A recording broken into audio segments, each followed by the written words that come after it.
I have a family. I have to work.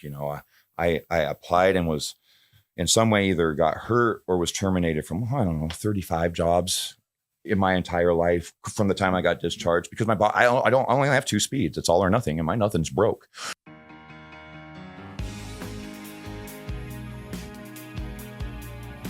I'm gonna start interviewing you guys. I'll be like, what's your guys' passion? What made you want to do this podcast? What facilitated such an amazing influx of curiosity to support our community? I'm not at a loss for words. I don't say Yep. I might sound stupid, but you won't know it. And with that, another episode of the Missoula podcast. Hey. I didn't actually think you were going. Words. I'm at a loss for words. Welcome back to the Missoula podcast, episode 74. I don't know. We're going to just start this whole thing over. Let's just start over. Yes. Oh, we're not starting over. We're rolling with episode 74 with the always entertaining magician On a mission. Evan Disney. No relation to Walt. Depends on who you ask. Eventually I'll be on ABC. They'll have to check it out and then we'll know for sure. But I got the bookworm in my family that says we're related to a brother they don't know about. And I'm like, okay. Evan, what was the first magic trick you ever learned? So I had to have been in about 2nd or 3rd grade because my dad went to the police academy. And when he came back from the police academy, after he put everything away, the very first thing he wanted to do was show me and my mom some card tricks that he had learned while he was at the police academy. And there was just one card trick that stuck out in my head that I played with and, worked around. And I guess that was my first time as a real young kid being showed that you could do something that doesn't make, immediate sense. So I would have to say that's probably my earliest memory of that magic connection. Do you still perform that trick today? I haven't performed that illusion in a long time, but I had all types of variants of that particular illusion. See, I am coined the card eologist, and my parents, they wanted me to be something prestigious in class clown and spaz. It wasn't cutting it. So I was grounded a lot, an only child, and my mom stuck with me. And so ology is the study of my first initials E, and then you have cards. So the study of Evan's cards, card E-ology. And when I'm performing at the Magic Castle in Hollywood, it also makes me a CEO. So my parents can say I'm prestigious. It's all perception. Have you always been a class clown, Evan? Like, were you getting in trouble in school from your earliest memories? So it's not necessarily trouble. I am hyper. I did have teachers run around the building. I did have, to sum it up today, my occupational therapist, who's been in her industry for 9 years, I'm the only adult that's ever been referred to her whose sole disability is attention deficit hyperactive disorder. And the VA recommended me. That puts you, it's a spectrum. We know this, but I'm always on the higher end of any spectrum. So my magic really started to flourish. I went to Loyola Sacred Heart and I graduated. Rams. Yeah, go Rams. Graduated in class of 96. And our basketball team was good. Toby Stack, from the Stack lineage, he was just coming in. He was a year ahead of us. And my junior year here, we went to state. And I was a basketball manager. I didn't play, but I got to go everywhere, which was great. And one of the JV kids that was just to be a bench warmer, his name was Drew Killian. He had a card trick. Man, I still say he was better with cards then than I am now because I can't practice the flourish. I can't sit in front of a mirror. I don't practice. I see if I can, and then I take it to my family because they'll be the most honest with you. It's great. But I was picking up this card trick in school, and in high school, I had the personality of, oh, you are a lot, man. I'm the one that was tearing down the hallways. I was friends with everybody, but not friends with everybody all at the same time. A little awkward, scenario. But when I learned this one trick, I had watched him do it so many times. I thought I had it, and I'm doing it in the cafeteria. And he comes up behind me at lunch one day and he taps me on the shoulder, says, Evan, he goes, can I talk to you for a second? Yeah, sure. I don't care. He goes, if you're going to do my magic, could you do it right? And I was like, can you show me what I'm doing wrong? He goes, I've never seen anybody get as close as you. And he showed me the one thing, and that trick won me a variation of the trick that he showed me that I picked up all but one thing. That won me second in the world at the Magic Castle, my variation kind of adding to that. So that allowed me to do the trick, and my personality would be so much in presenting the illusion. People were like, oh, that's cool. Do you have any more? You know, by the end of my senior year, I could stay in a crowd for about 12 minutes. It was fabulous. Kind of how it goes, you know, as you progress. Then I went into the service, had to get out of here. I love my mother, but our personalities were pretty much exact opposite, which is really hard for anybody. I'm a lot for anybody, you know? So I took my coping skill in high school. You know, I learned that I couldn't be bullied. I found my strength, not only with the magic, but I found out my junior year that I got tired of being bullied, picked on, because I was hyper and I was everywhere. So one example of this empowerment was, I can remember there was a senior that wanted to put me in my locker my freshman year. And I had a friend of the family on the football team who was also a senior, but he never really, I mean, they're just acquaintances. And this kid wanted to put me in my locker, and I'd been avoiding. And finally you hear him, oh, he's going to get you now. And before he got to me, I opened my locker and I got in myself and I shut it. I'm like, what you going to do now? I'm already in here. Well, I'm going to lock it. Well, you can't, because I have control of the little slide thingy and you don't. So I can hold it. So you can't lock it. You can't open it. Now you're arguing with the locker. How's that make you feel? You know? Well, that left a very lasting impression when you can take away people's power. So what I started doing, and while I was in California, I'm going to get to that, but I created a show for schools called WHAM, Words Have Amazing Magic. And I have a very simple concept that's called PUR, and PUR through just about any type of conflict. Positive, unexpected responses. I mean, that is really my business. I elicit, doesn't always have to be for me, positive, but the response is usually unexpected, what I'm eliciting in magic. But when the bully would come up and say, Evan, you're ugly, I'd be like, I know, Jake. I was telling Sally on Thursday how ugly I was. She wouldn't believe me. Come on, let's go. You're my new friend. Don't be a smart aleck. Most bullies want that immediate gratification.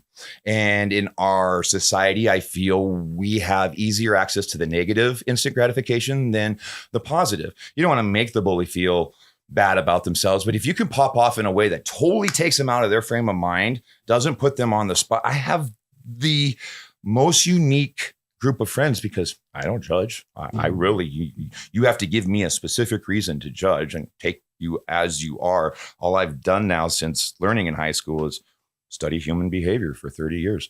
I've walked up to every walk of life doing weird ass crap, and my face has never been broken. That takes tact, tone, and timing. It just does, you know. And I didn't know what I was going to do with my magic. You know, I got hurt when I got in the service. So we're 1997. I went into the military in 1996. They came to Loyola Sacred Heart my junior year. I took the ASVAB and I placed in the 99 percentile. And so they recruited me for their nuclear program. I was like, okay, well, this is way away from my family, my independence. You know, I'd never been east of anywhere. I'd never been east of Billings at that point. And I went in the Navy, Chicago O'Hare. That was insane. And that year was huge. I mean, I remember going into an airport that has its own zip code with two other Montana boys. One of the Montana boys wasn't allowed to go on ships while he was going into the Navy. And it was because he was too fit. He was a bodybuilder and he was too wide to fit in the portholes on the ship. So he wasn't allowed to go on ships. So we have us two, the three of us, we are the most awkward, you know, kind of individuals going in. And we get to boot camp and the three of us decide to be Montana boys. And we're all like, oh, we'll volunteer to help. And you know what Navy stands for, honestly, is never again volunteer yourself. And so we go through and we help everything. And you know what they did? They gave us no sleep, no reward. But the three of us, because it was Gardner, Carson, and Disney, we got put in the same pod together. But because we were alphabetical, we were all right there within bunks of each other, which at least they didn't completely isolate. I mean, that was a benefit to us. And man, in boot camp, I was just like I was in high school, bounced from group to group to group. But, you know, my muscle building friend from Montana, he liked to have his shoulder rubbed. Okay, I'll rub your shoulders. This guy was 6'3" and could handle business. If I wanted a friend with this personality, he was the friend that I wanted. And he used to love me singing Christmas songs because everybody was missing. And I have my singing voice, you know. And So I would be friends with basically everybody. And I was enjoying the Navy and got into our base camp, and I was on duty, and I was in a horrible car accident. I was a passenger, and a civilian ran a red light, and all the impact went into my lap. The airbag didn't go off in my face. It went off in my lap and melted my uniform to my legs and smashed my face off the dashboard, ultimately ending my Navy career. And the Navy doesn't really get you prepared for discharge. They just say, yeah, we agree. You're no longer fit for duty, you know? And so I came back to Montana. I met my first wife in Illinois, brought her back. And while I was in Chicago, I went to my first magic shop. There's a Navy pier in Chicago, and they used to have magic masters. Magic shops are pretty much a dying breed. You can't find them independently. You're lucky if you can find them in Vegas anymore. But I went to my first magic shop, Magic Masters, and they have a trick that I still play with today where it makes a silk disappear. And I have hyper focus like you would not believe. And I'm sitting on the pier. I have my dress hat next to me. I am working on this silk just in my own little world. I think I was waiting for whatever ride share was at the time. And I go to leave and I look down and there was $2 in my hat. I didn't notice anybody put the money in there. I can make money with this, you know. And then I started to do it for my girlfriend at the time, who became my wife, her cousins and her family. And then, you know, I was like, oh, how about that? Came back to Montana, hit the ground running. I didn't have any benefits. You know, I have 5 biological children. My third, final, and most wonderful wife, after 30 illustrious years of relationship, is where I'm settling at this particular point. But when I got back, I didn't know I was broken. I watched my dad. He was a cop, a firefighter, and a paramedic in Montana. You get hurt, you pick yourself up, you rub some dirt on it, you keep going. It's like Captain America says in, you know, Ultron, if you die, walk it off. It's just kind of how it goes. And my dad, that's what I saw. My dad was a superhero, you know? So I thought, well, I have a family. I have to work, you know? I applied and was in some way either got hurt or was terminated from, I don't know, 35 jobs in my entire life from the time I got discharged, because my body, I only have 2 speeds. It's all or nothing. And my nothing's broke. So even though my body's like, we got nothing, my brain's like, don't listen. And I mean, if I worked anywhere long enough, I mean, I have knees that go out because of the disc damage in my back, because of the accident that I ignored. That for so long, I didn't feel like I deserved benefits. For so long, I didn't feel like a veteran. I didn't do it because I was in a car accident on base. I don't deserve anything. And it wasn't until, you know, a good 15 years later, my dad was like, you're a moron. You're not getting those benefits because of what happened to you. You're getting those benefits because getting into the situation you were in, you signed a piece of paper that said you are willing to give your life for this country. And that signature is why you are entitled. And I didn't want to take it from some other people that needed it worse than me. That's how I've always been. I will just grin and bear it. I'll just get through it. And I did. I mean, I've been through some stuff and grin and bear it. And, you know, but as I was going through this, people started to point out that I have this personality that just, you know, I was doing magic for people. I was learning it. I started at the Sizzler. And Sizzler? Yeah. Remember that? Sizzler Steakhouse Buffet? I know of Sizzlers, but I didn't by the Cine 3, which is I also, know there was one in Missoula. Yeah. It's Opportunity Bank is there now. It was next to Hoo Ha in that area. That was your first magic gig? So that was actually, so what I was doing is I was working at Mountain Supply. Okay. And I was the youngest salesperson in the showroom at Mountain Supply. When I applied for the showroom position, one of the questions on the job application is, what's a water closet? Shit, if I knew. I'm in a plumbing store. I had no idea what the hell a water closet was. And I applied. I found out it was a toilet. But I am tenacious, right? So I'd go back every day. Mark Newby was the manager. Have you picked someone yet? No. Check with me. Okay. Come back. Pick anybody yet? No. I did this for weeks. And one morning he came in. I was sitting on the chairs. He goes, all right, you've got the job, okay? And it's like I just kept going in and kept going in. And so I started at Mountain Supply as a salesman for their showroom. And we had hired a gentleman to the center counter. And I got really popular at Mountain Supply. Parents would come in and bring their kids because I could not only sell them and show them what they want, because my ability to multitask was great. I could also do magic for the kids and keep them at bay. And so, you know, it was just a little thing here or there. And then all of a sudden, the guy I was working with, he got promoted to general manager of the Sizzler. And he goes, you're coming with me 2 nights a week for 2 hours, $50 a night. You're going to do magic. And I didn't even know what strolling magic was. It's like okay, somebody believed in me. Yes, and smile. Yes, and smile. And that's what that's how I started my very first strolling gig in the Sizzler. And it was consistent and we were showing good numbers. And my wife at the time was working at Vans. Remember Vans? And we went to a wedding of someone that she worked with. And there was a little girl, those shoes that have the lights in them, the red lights, right? Well, I have a trick where I pull lights in and out of ears. So I walked up and plucked that light right out of her shoe and threw it in my ear. And most kids are like, ooh. And she was like, ah! I was like, oh God. And literally nothing I could do could get her to console that kid. And I finally go and I'm thinking I'm sitting at a table that was empty. And I hear this laughing and I look behind me. It's Jill Valley, who's a very good friend of mine today. And she goes, so tell me about yourself. And I was like, well, I do magic and I'm doing it currently at the Sizzler. And she goes, well, that is so cool. Do you think maybe in the future I could come in and do a story on you? I'm like, that would be great. Yeah, absolutely. And the very next Wednesday, no notice, no nothing, and comes Jill Valley with her camera crew. And that was my first real story with someone that I loved with my magic in Missoula. I mean, I've been on the news. I had a poem when I was in 4th grade at Franklin that made it to the newspaper. Someone brought out and highlighted.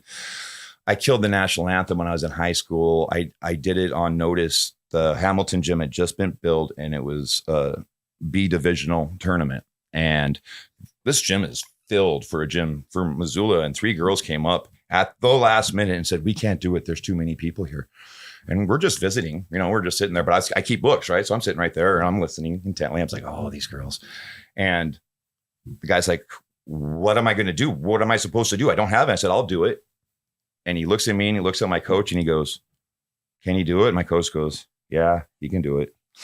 And I went in the bathroom and I came back. I sang it once, came back out literally from the time I said yes to 3 minutes until I nailed that national anthem to the point where people were like, weren't you the kid that sang the national anthem at the dopamine hit? I was so lucky as an ADHD that my first dopamine hit was performing because I could have gone down very different roads for very different reasons. Evan, what is it about performing that creates that dopamine hit for you? Why do you keep doing what you're doing?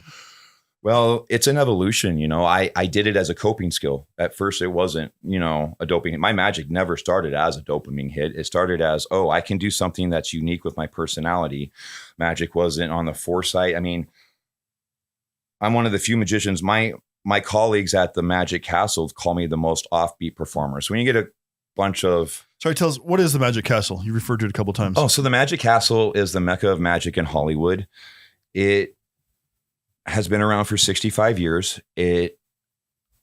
You can only enter if you know a member that's willing to give you an invitation. Doesn't matter how much money that you have. In 64, it was put on the books by Cary Grant when he was on the board that no photography or autographs are allowed in the Magic Castle. Neil Patrick Harris brought the Magic Castle back to luster in the 90s when he was filming How I Met Your Mother. It's the Academy of Magical Arts, so it is a nonprofit foundation, but basically it's a red carpet, 5 performing stages, the best performers in the world, 5-star dinner. It was like my superpower in California because not only did I pass my audition the very first time, never being taught by anybody, I walked in and there's 13 board members and it's intense to go in and do the magic trick.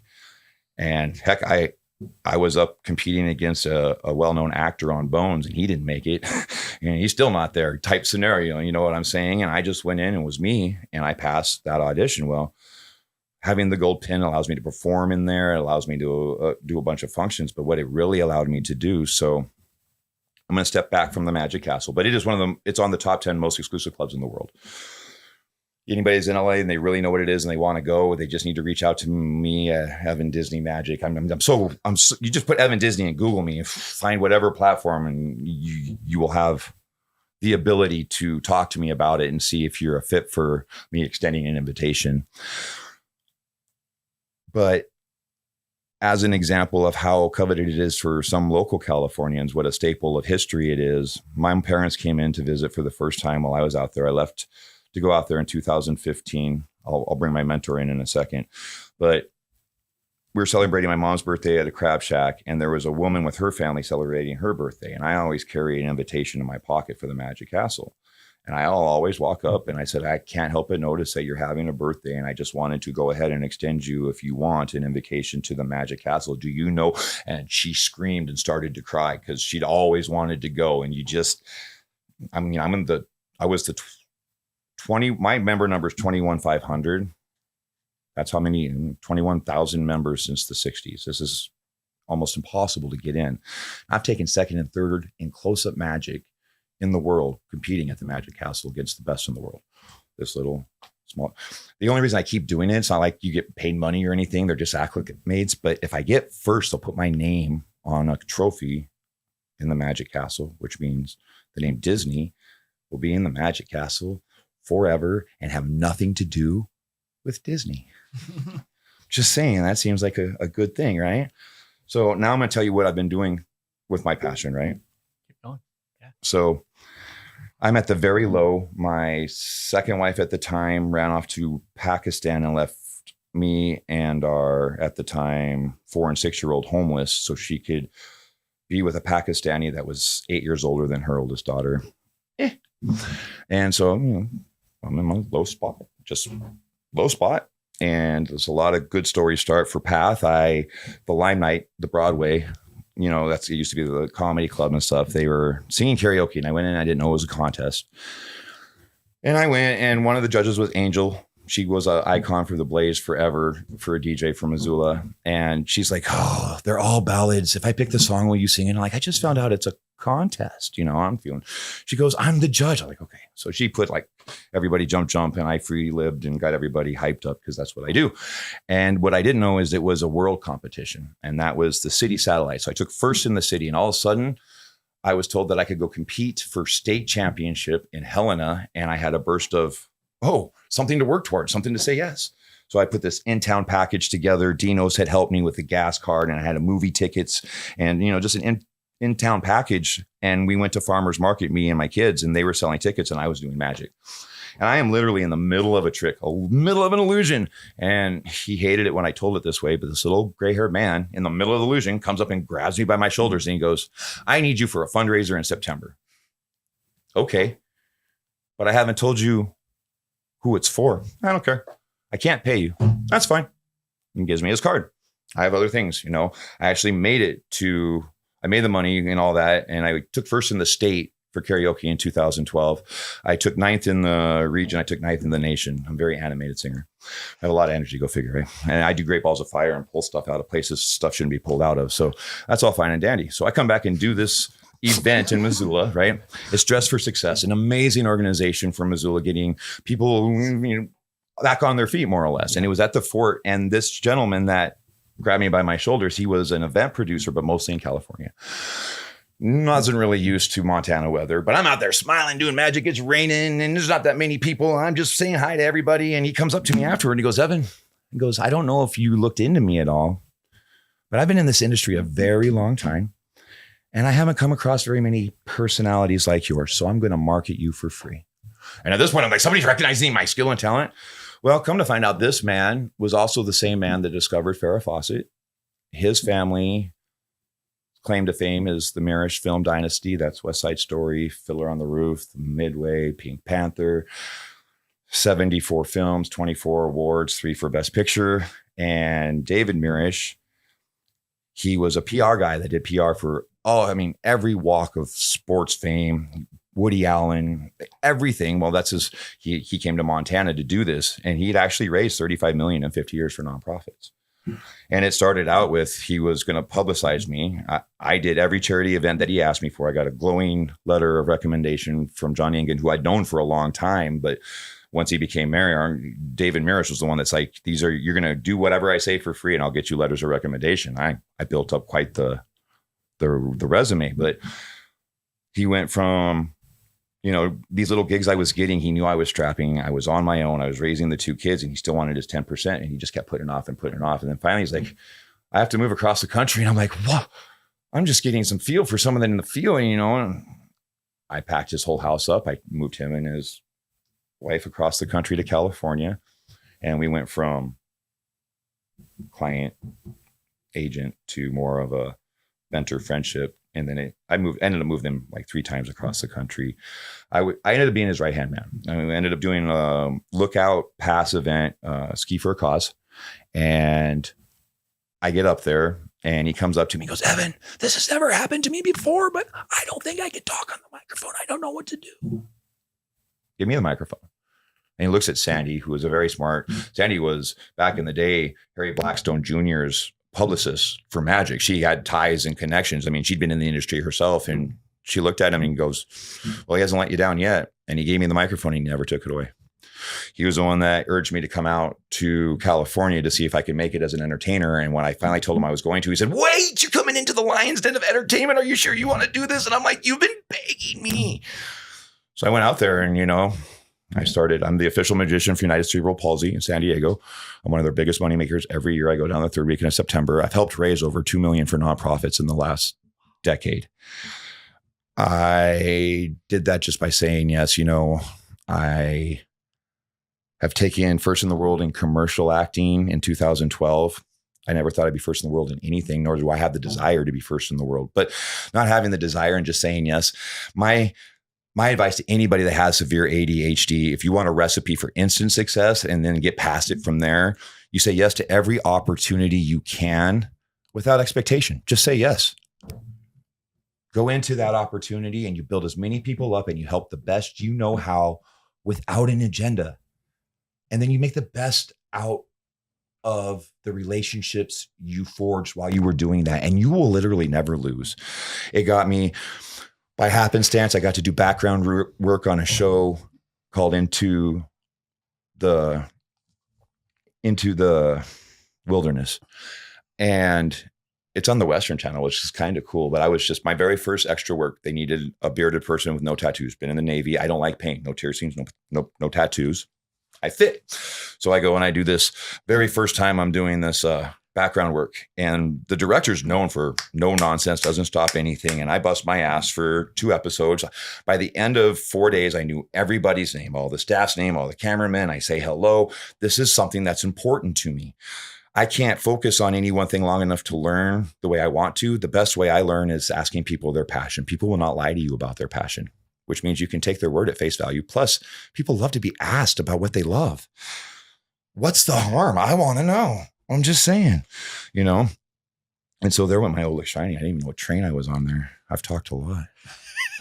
No, this has been one of the easiest episodes we've had to record because I think we've asked you 2 questions and you're just filling time. So thank you. No, you're doing a great job. Maybe the questions we're going to ask. Maybe it's one of your illusions because you have just walked us through your life story and pulled out everything Steven and I would attempt to pull out. Go ahead. Yeah, let's jump into the rapid fire questions. You ready? Let's do it. And then we'll get back to your story. Okay. What's your initial memory of Missoula? Earliest memory? So my earliest memory is going out to the airport and riding on my dad's lap while he drove the fire trucks on the runways out there at the airport because he was crash fire rescue out there.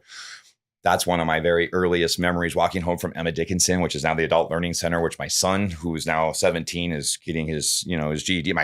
I brought back my stepdaughter went to CS Porter. That's where I went to school, was CS Porter, and 30 years ago. I was like, but that's my earliest real memory, of understanding because, frog and boiling water syndrome, you don't really pay attention if here's all you've been. My family's been here for 5 generations. It's insane.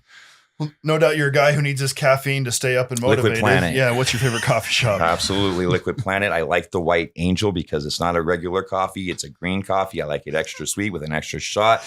By gosh. And they give you a free punch card. So you get so many drinks. And yeah, that's my go-to. Favorite restaurant? It used to be the 4Bs right by the Black Sheep. That's growing up. That's what I remember going to. Whereas actually JB's. It wasn't even 4Bs. It was JB's. I was right there. It was on, I want to say Stevens. Russell. Yeah, exactly. Yep. Coming around that bend, And right now, I'm finding I'm enjoying Texas Roadhouse as it's come in. And then, I used to love 93 Stop and Go. Hoagieville's probably still a lasting favorite that was around when I was a kid. Occasional hot dog from Dairy Queen, but the one on Higgins, that's the only place you can get the old traditional steamed hot dog, that I grew up with. I'm just saying. So, yeah. What zip code do you live in? 59804. What's the weirdest thing about Missoula? Weirdest thing about Missoula that I find interesting is the catacombs, the underground system that's supposed to be down there, and just the sheer history that even the kids that are forced to go through Montana history growing up in Montana, it's like, this would have been the stuff I would have paid attention. I might have got good grades. You held my attention with this stuff. I want to know. That's kind of where I think Missoula is probably the weirdest, because we're really the most diverse city in Missoula. In Montana. What do you love the most about Missoula? The diversity, yeah. The ability that push or shove, we're opinionated, but we will back wholeheartedly what we love. Missoula community is sometimes like a stick in the mud. They resist, and then they're like, oh, that's so good, let's go. And all of a sudden there's no stick. It's really interesting. And it's hard for me because I was born and raised here and dropped myself in. Okay, let's think about this for a second. I used to tell my fiance, now wife, when I was in Riverside and I had my job in Orange County, I have to get up at 6 a.m. and drive, 2 hours, 3 hours, depending on traffic, which was still something that was a concept to me. But I'm literally passing more cars going the opposite direction than I have people in my hometown on a daily basis. I come from a state of just over 1 million people, picked myself up and dropped myself into right in between Riverside and San Bernardino County, the two largest counties in the United States, 14 million people, thinking I was going to make it as an entertainer. And I am one of the most prolific close-up magicians at the Magic Castle. I have fiercely loved helping raise money for nonprofits. I created a foundation. My mentor passed away 2 years ago, David Mirish, and he was like, was that all the rapid fire questions? No, there's one more. But no, go ahead. You're great. Is there a particular book? Is there a particular book, Evan, that you've read in your life that has made a significant impact on who you are? Actually, there's one book that I just remember that I just love. And I don't do a whole lot of reading. I was grounded a lot. I did all the Nancy Drew and I love the Encyclopedia Brown. But My Side of the Mountain was a book that, at the age that I read it as a boy that just, I didn't ever feel really understood because, they're cramming my cousin full of Ritalin, but I was unmedicated but I could function. I was asked by my therapist today, well, how did you make it through school? And I was like, I didn't do the homework and I aced the tests. Gave me a C. Got to do whatever I wanted to do. I'm not huge into busy work. Oh, I feel so bad. But My Side of the Mountain, that book was about a boy that went out in the Ozarks and learned how to basically live. And he did a journal. And it was like kind of, oh, well, you could do that at any age. That was kind of the first moment where I could just be me. It's really important, I think, for people in my situation to understand that self-talk is huge. I've always said that I'm a lot because I've always felt I'm a lot. And I have been in enough environments to know that my energy is usually unmatched. It's just the way I am. And if I start performing, it rolls. Before we wrap up here, you started to tell us about your mentor. Tell us a little bit about your mentors and just their investment into your life. So Mark King was a magician here that I reached out to first. He just recently passed away from prostate cancer, long battle. But I'd ask him a question. He'd say yes. And he showed, he's the only magician that ever taught me one illusion. Everything else I taught myself. I'm a sleeveless magician because every time in Missoula I'd say I'm a magician, they'd ask, where's your nose? Where's your floppy shoes? As soon as I started saying sleeveless magician, and every bit of magic I do, I'm left clean. Took a lot of time. And, being in Montana, you have to order a bunch and then get it. David Mirish was always, he saw the best in people. He saw your talent, whether you did or not. And once he saw it, he expected you to acknowledge it. And if you didn't, you would view him as the hardest person on the planet, but he just had a way of believing in people. And he told me before he moved to Costa Rica, where he spent the last 2 years happy eating the food, because he was in Superior. He didn't want to die in Superior. And this is a man who had an office in the 60s in Beverly Hills, And he sat down to me in Superior, and he's so funny because he knew everybody in the town. So we'd walk into the restaurant in Superior, and I have to wait for him to say hi to everybody. And I'd be sitting there at the table. And this was only maybe a handful of times in our illustrious lunches that we did a lot. If he really had something to say to me, he put his hand on my hand. And he put his hand on my hand. He goes, Evan, I've been talking over with Sandy and my daughter, and we've decided that you are the only person that could possibly be capable of carrying on my legacy. What do you think of that? I'm speechless. He goes, you? No. And I was. I mean, it's kind of stifling to think one man's difference. I mean, in 50 years, 35 million. And then I'm the only one. Where do you pick up with that? You know, how do you? So I created a foundation, Uno of a Kind Foundation. Kindness inspires new directions in unique, natural, and organic ways. I'm a huge acronym guy. Yeah. Tell me about that. So what do acronyms do for you?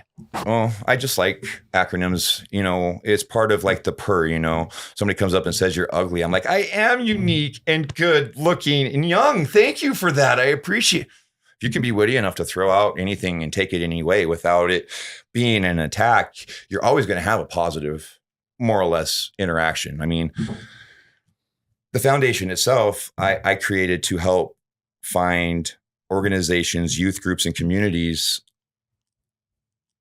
find unique, sustainable ways to raise money by showcasing local and national talent. That's exactly what my mentor did. He did bowling, golf, tennis tournaments, bringing in his celebrity friends, and then he'd have a silent auction. So he just got to hang out with his friends and do what he loved. And then, you know, people would want to be on the teams. And David told me to make that mine. And I did. As a matter of fact, this foundation that I started, it was actually featured on a reality TV show.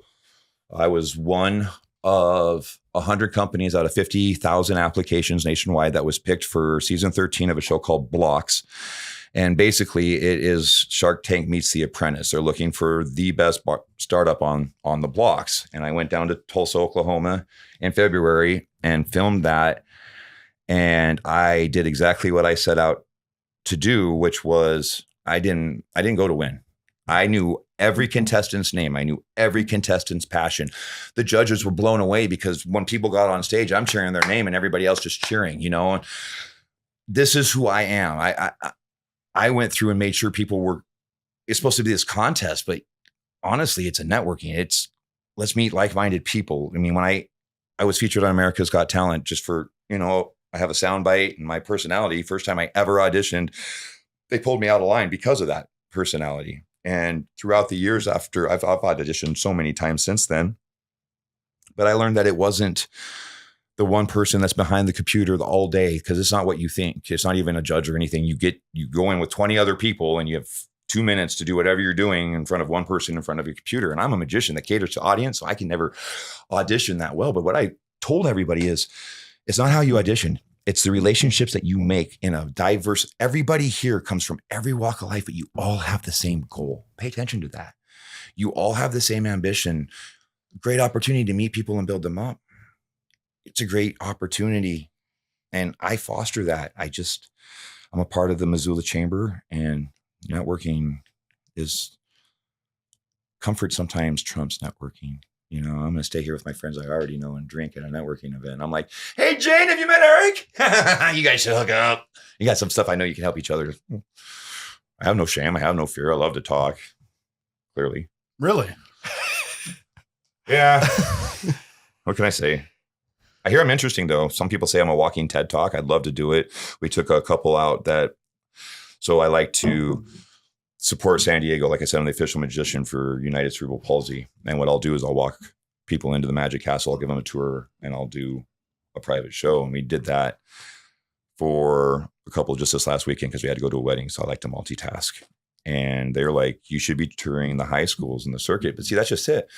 I never plan anything. I don't know how. It's really hard for me. And I'm working on that right now, but I'm super self-aware. But there's just some things I am not built to overcome, which bothers me because I'm a problem solver. So I know what's wrong with me and I still can't fix it. And that drives me mad.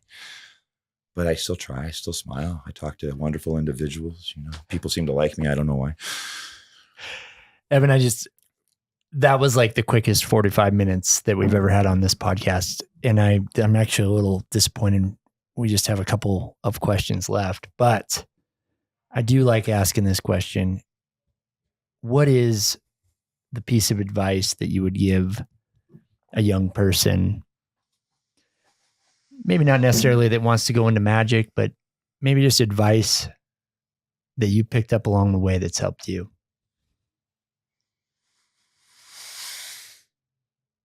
Well, I guess the most important thing I can stress is self-talk. You don't have to put yourself in a box.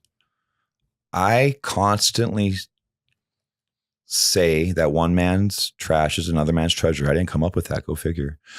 One man's pain is another man's pleasure. One man's fear is another man's adrenaline. All 6 men are right. Often in society, we get caught up in arguing with who's right or whose truth is more right. But to each person, you have your own truth. So if you can acknowledge people, one of my favorite phrases is, I appreciate your honesty. I do that in customer service because you can tell someone to pound sand, or you can tell someone you really appreciate their honesty. It's a very good use of phrasing, pay attention to people, but I guess as a kid, I didn't know all that. I was hard on myself. I had a huge temper. I didn't know why my chip was on my shoulder. And so I'd have moments of hyper focus where I could just focus on whatever doodling as it goes through. But you got to find what works for you. Kids, for me, juggling. If your parents are listening out there, or kids that they can't feel like they can calm their mind and they're always hyper, juggle something. That was from a neurologist, one of the best pieces of information, because when you're juggling, you're firing all your synapses at once, which means you can actually contain your hyper focus. And that's kind of like what Adderall will do for someone that actually needs it. Instead of me seeing 10 million thoughts, I can go ahead and hone in on one long enough to actually be productive. Otherwise, it's just an influx of overstimulation. These are just some of the things that worked for this spastic kid that used to get told to run around buildings by nuns. Last question from me, Evan. That was really good. What do you hope your legacy will be on the magic community? And I guess that's not all you've done. You've done a ton of different things, but my foundation is a philanthropy foundation. So, philanthropy was what my mentor did, and that's very big, but it's not just a matter of raising money. It's showing people that they can do it while showcasing. I am a huge advocate of win-win. I think win-win scenarios are everywhere if we are just willing to commit in looking for them. And here's what is my ultimate opinion of humanity. DirecTV will teach their employees that 5% of your customers are going to cause you 95% of your issues on the phone. DirecTV has at any given time 17 to 28 million customers. This is a fair, if you're a mathematical logic guy, this is a fair sample size of humanity. So what I've learned, and I've seen to be true, is 5% of humanity cause 95% of the issues, but we spend 95% of the time worrying about that 5%.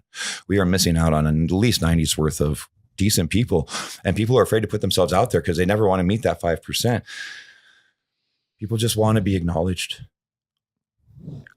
No matter where you're coming from, to your own self, and your acknowledgement doesn't have to look like somebody else's acknowledgement, but I mean, that's the legacy that I want to leave, is an acknowledgement. It's a magic. It's a perception that it isn't about arguing about different shades of truth. It's about accepting different shades of truth. Evan, where can people find more information about you? So you can Google Evan Disney. I have magicatdisney.com is my website. Yeah, that's right. You heard me. Magicatdisney.com is mine. Which I'm pretty happy about, because when I searched that, when I first started, it was 10 grand and I got it for $11.99 because there's not a family member in Disney. Then on top of that, they can't take it from me because I have been an active philanthropist. I mean, my first newspaper article was in The Entertainer by Jamie Kelly, who I've been doing this for so long, Disney, magic, philanthropy, that they're not going to want any bad publicity. I got a big mouth. So yeah, it's going out there and letting people know they don't have to be defensive to set boundaries. They can be curious. They can have empathy. They can, I don't know, ask someone their passion sometime. Just see how they react. I've never gotten yelled at for asking somebody their passion. I've been yelled at for a lot of things. Evan, thanks for joining the show. Thanks for having me, guys. I appreciate it. What's up, Missoula? This is Nick Balla, producer of the Missoula podcast. We truly appreciate you hanging out with us as we dive into the stories that make our city special. If you could do us a quick favor and follow the show wherever you are listening, whether that's on Spotify, Apple Podcasts, maybe you're watching on YouTube, so hit that little subscribe button. It really helps us out. Head on over to www.themissoulapodcast.com for more information, and we'll see you next week.